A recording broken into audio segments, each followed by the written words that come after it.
Assalamualaikum warahmatullahi wabarakatuh. Apa kabar anak-anak pada hari ini? Semoga kalian selalu sehat dan selalu ceria. Perkenalkan, nama Ibu Aulia Nurbaiti. Kalian bisa panggil Ibu Aulia. Nah, sebelum kita memulai pelajaran, alangkah baiknya kita berdoa terlebih dahulu ya. Berdoa menurut agamanya masing-masing dimulai. Berdoa selesai. Sekarang, Ibu Aulia akan menyampaikan materi melalui pembelajaran daring. Kita simak ya materi-materinya. Nah, anak-anak jangan lupa ya, selalu menerapkan protokol kesehatan. Ada 3M, memakai masker, menjaga jarak, dan mencuci tangan menggunakan sabun setelah beraktivitas di luar atau di dalam rumah. Sekarang kita masuk ke tema 7, kebersamaan.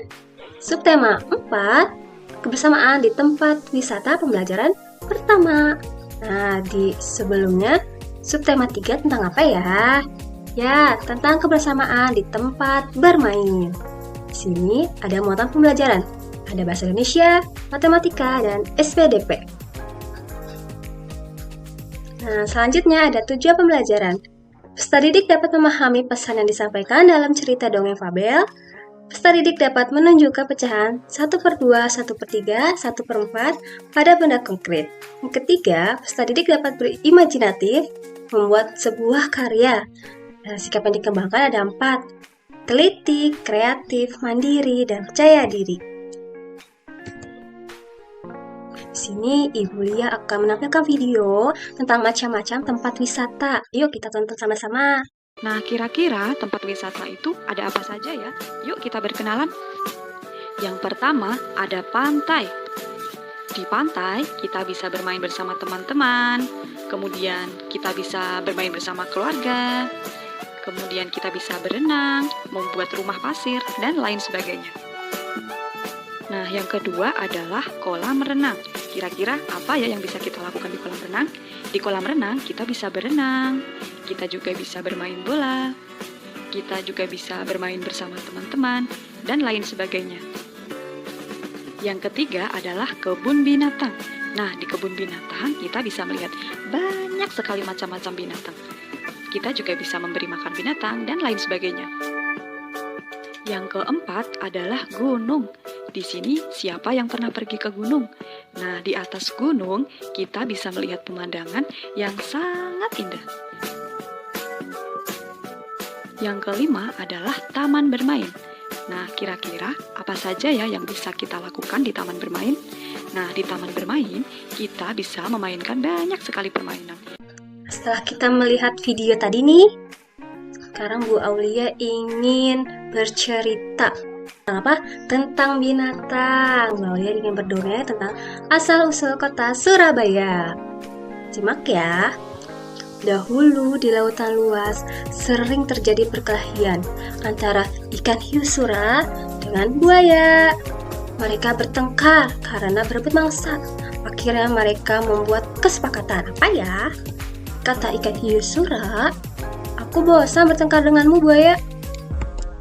"Aku juga, Sura. Apa yang harus kita lakukan agar tidak bertengkar?" Nah, sebaiknya kita membagi daerah kekuasaan menjadi 2. Aku mencari mangsa di dalam air, sedangkan kamu mencari mangsa di daratan. Sebagai batasnya, tempat yang dicapai air laut saat pasang surut.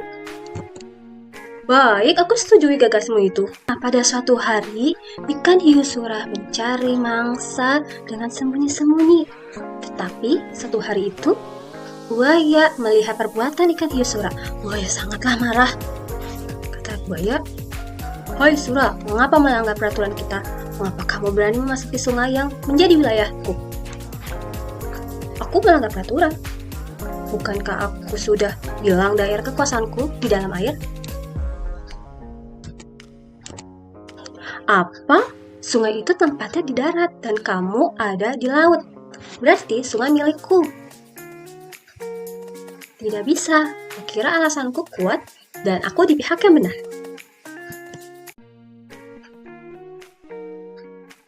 Kau sengaja mengakaliku. Aku tidak sebodoh yang kau kira. Aku tidak peduli kau bodoh atau pintar. Yang penting, sungai dan air laut menjadi kekuasaanku. Nah, karena tidak ada yang mau mengalah, pertengkaran hebat terjadi lagi. Ikan Sura kembali ke laut, dan buaya puas dapat mempertahankan wilayahnya. Tadi sudah mendengar dongeng dari Bu Aulia. Sekarang kita menjawab pertanyaan bersama-sama. 1. Mengapa Sura dan buaya selalu bertengkar?